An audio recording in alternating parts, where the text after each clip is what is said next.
way back in 2024, I promised I'd make a full video on this movie, and then promptly forgot. It's how all my ideas for this channel work.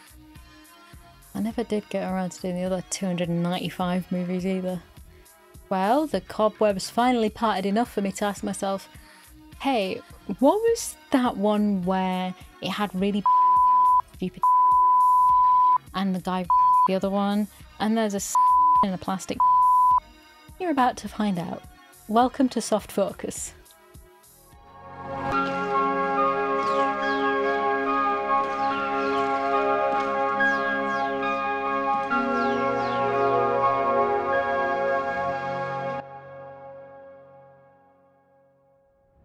If you think you like movies and or me talking about them in my accent, then you're in luck and you could subscribe. I actually asked someone the above, to which they replied, Rome 2033? 2019? And I had to pause and think about how many films had initiations on me. I am of course talking about the Italian post-apocalyptic sensation from 1983, The New Barbarians, because we had to throw the old ones out. The New Barbarians, what a title. Now they're the old barbarians. Written by Tito Carpi and Enzo G. Castellari, and directed by Castellari, it just keeps getting better every time I see it. That might be the accumulating brain damage though. The plot is, fortunately, very simple. In 2019, after the nuclear apocalypse... Wait, what? Did I miss it? There's a reset scheduled soon. There are small groups scattered about, starving, trying to communicate with anyone out there. You can tell it's the future because the spacesuits had boob domes. Here's a good game for you. Take a drink every time you see a dome. Some people, however, do not want humans to survive. I'm not sure where that is. They're human too, and there's no clues as to who pushed what buttons, but the Templars want everyone to fuck off. And the Templars look like this. Not like a hairspray and makeup after the apocalypse, and fashions have trended in the way of bondage gear, upright shoulder pads and cod pieces. During the director's commentary they actually say that the initial costumes had assless chaps, and Enzo decided that was a little bit too far, especially in winter. Would have been hilarious though. Anyway, this is David Walliams playing Dave Hill from Slate.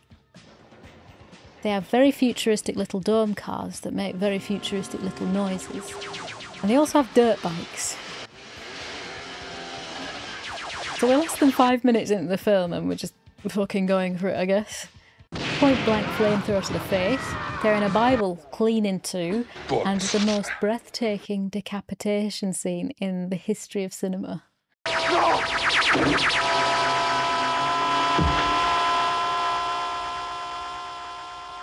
The plot may be straightforward, but the script is pure poetry. The world is dead. It raped itself. Yeah, well, it's an interesting choice of words. The apocalypse was supposedly started by books. No further explanation. We finally meet our protagonist here.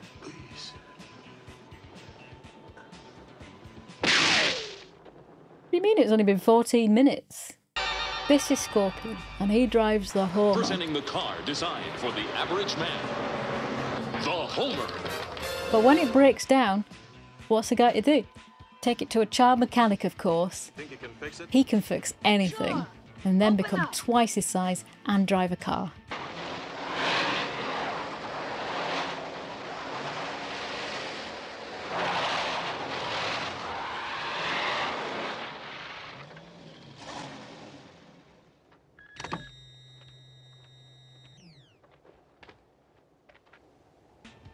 Ah, here's your problem. Well, it was in the gearbox. Gearbox. Little Bob from House by the Cemetery and Demons fame is never awarded good dubbing, is he? My name is Bob. Dad, you wanna know where we're going?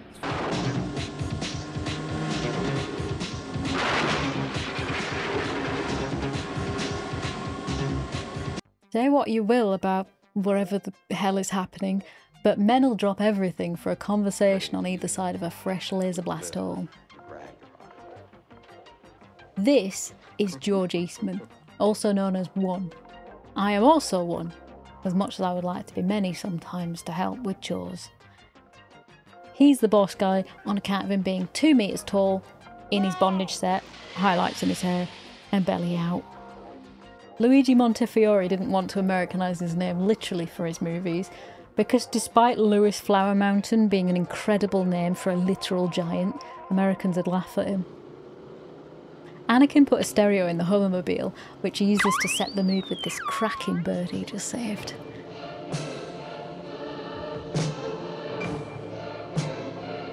Women are rare in 2019, on account of the Templars in particular, so Scorpion is really helping out for just one thing, and one thing only. He feels bad for pestering her when he realises she has a boo-boo though. I thought you... What? He slaps a temporary tattoo on there which she thinks is so cool she sleeps with him in an inflatable see-through tent.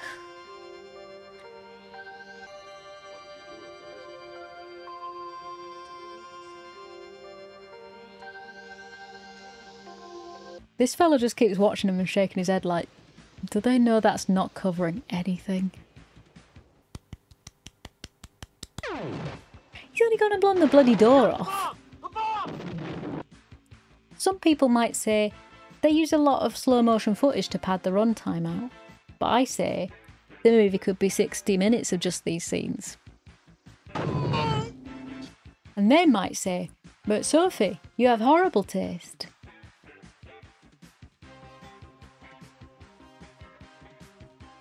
They even kept the dummy in the car. Incredible.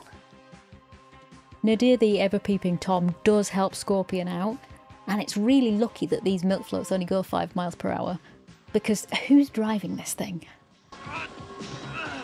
I mean, it's great for suspense, I guess. They're astoundingly easy to outrun in nearly every scene they chase someone. Literally everyone has a codpiece. They're obviously made of cockroach leather. Well, One is rightfully upset that Scorpion is alive, and so this guy who just got run over is stripped to his codpiece and strapped to the death hammock while his friend is made to look at his gooch. We have been chosen to make others pay for the crime of being alive. That the seed of man will be cancelled forever from the face of the earth. Actually, I get it, One. Haven't we done enough damage? Cinematography 101. Frame as many shots as possible where 2 people talk on either side of a hole. Catch. So there are a few survivors on Earth, in this particular quarry anyway, and after confirming that they're not the Templars, they take her off to get help from a guy called Wiz, who is not a doctor, but he can fix anything apparently. Enough Wiz can probably feel that way. Any real medical training. Oh, he's just Or trying any to grow other up a kind of tits. Everyone is listening for signals of other survivors, including the Templars, of course, in a race to the bottom. They believe in something called God. Initially distrustful, Nadir soon changes his mind when he's introduced to Vinya. Do you do the deconcentration service? Oh, is that what they call it these days? You look like a healthy guy. Oh, she knows all the lines, doesn't she? No expense spared in the wardrobe and set dressing thanks to their partnership with bubble wrap and cling film. Foley guys weren't paid though. Bye. Right. I think this scene was also used to pad the runtime. Bye. Bye. He doesn't actually get very far before being caught by the Templars and brought face to face with One. There's some skirting around their past beyond that Scorpion was in the gang, now he's not, and I think there's some pact not to immediately kill one another. So One forcefully subjects Scorpion to an initiation of sorts. It's all very serious business. I think we can all see where this is going and how that subtle foreshadowing came into play. What with how rare women are and all too. Thinking about it, I suppose an omnicidal death cult finds women too risky to have alive because babies happen. Or they're just extremely heterophobic.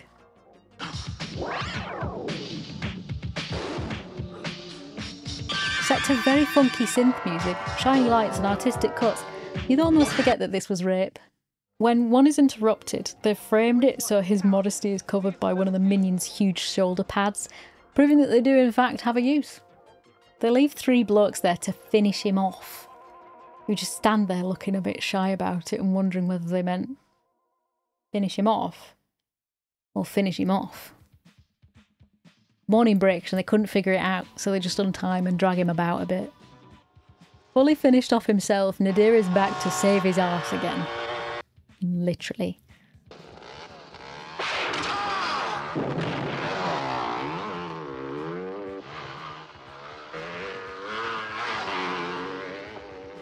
I think the benefit of the COD pieces, other than looking stylish as fuck, is because everyone is getting dragged about occasionally, and it does protect the necessities. They did give him back his pants though. One smoked some weed while listening to his favourite audiobook. When he hits my clitoris, No, the other favourite audiobook. If you could win the sky, I would this evening have been able to possess the world. But I don't want to stain my name with ridicule. What the fuck? The fuck? Excellent use of the term dumbbells by Shadow though. One like that too. I guess in a world without books, everyone is an intellectual. Baby Bob has actually got some really good advice about winning here. And the more of a bastard you are, the surer you are to win. But I'm not sure the corkscrew with the whirly noise was necessary to drive the point home. Those 3 guys that finished off Scorpion are back. They're very dead, but they're back. Trampoline. Their battle positions are upside down in the air. Trampoline. That's Ottaviano. Trampoline. Scorpion. Just when you think one got a Scorpion, no.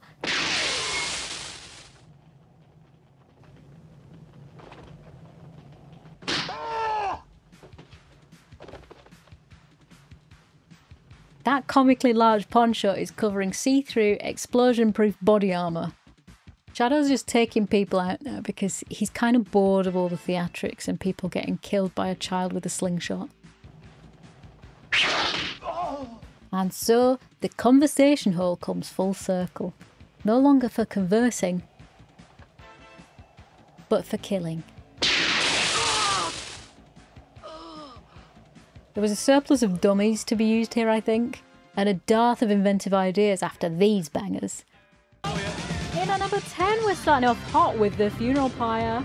Entering, or rather exiting now at number 9, it's this explosive crash. A near miss at number 8 with Nadir's archery bomb. But hitting that bullseye now, number 7's right in the neck. He's riding right up the charts and nothing can stop him. It's the unstoppable biker. Oh, that's gotta hurt more than a Lego. It's watch your step at number 5. Hold on tight now, fasten your seatbelts for number 4. New in the charts this week, Patrick Stewart's Feeling Sick. Hang on, that's just a little off the top of the charts here, but still wriggling for it at number 2. And no surprise here for number 1. It really does suck to be that guy. But even so, this still comes in clutch.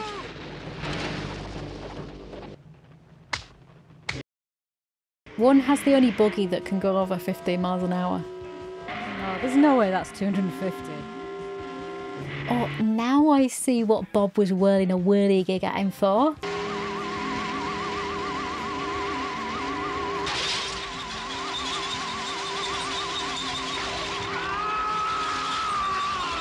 Yeah, now he likes being forcefully penetrated from the rear. Everyone just kind of mills off back into their fucking Tupperware houses. And we finish on a freeze frame of our protagonist's handsome mug, confused as to why this child is holding his hand now.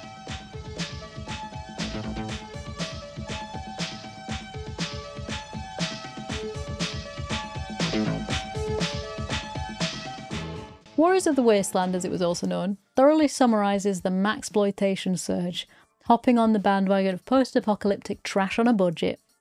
It may be a blatant copy of Mad Max 2, but I'm willing to ignore that, much like I'm willing to ignore all the other shortfalls of this film. Naturally, I'm left with a lot of questions that this script basically hushes you and says, shh, don't worry about it. Don't worry about how they keep the uniform so clean. We filled a dummy with beef and fireworks. Castellari managed to knock 3 of these out from start to finish in 6 months.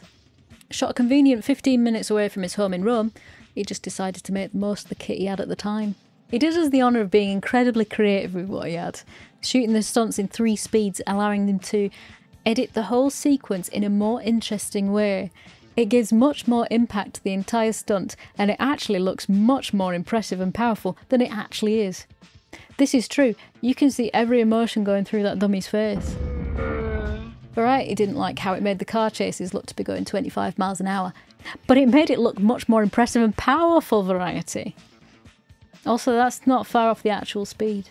Claudio Simonetti's exceptional soundtrack always hits. It's a beautiful reflection of the movie itself. Gaudy, over the top, charming, and completely out of place. Usually his name guarantees a thumbs up from me because I'm too busy dancing to pay attention to what's on the screen. Something that can be said is that there is only one actor that I think was kind of shit. You flipped, Mako. One will cut us to ribbons if he finds out. And for a movie like this, that is a glowing score in itself. What I'm getting at is you don't have to have a story to have a good time. I live in this zone. If you enjoy this kind of daft content, please subscribe to also be in this zone. Thank you very much to my patrons, viewers, and Italians, and synthesizers, and plastic, without which this movie could never have been made. Do you want to be in the frame? Brenda? Brenda! Smell me. Pinky girl.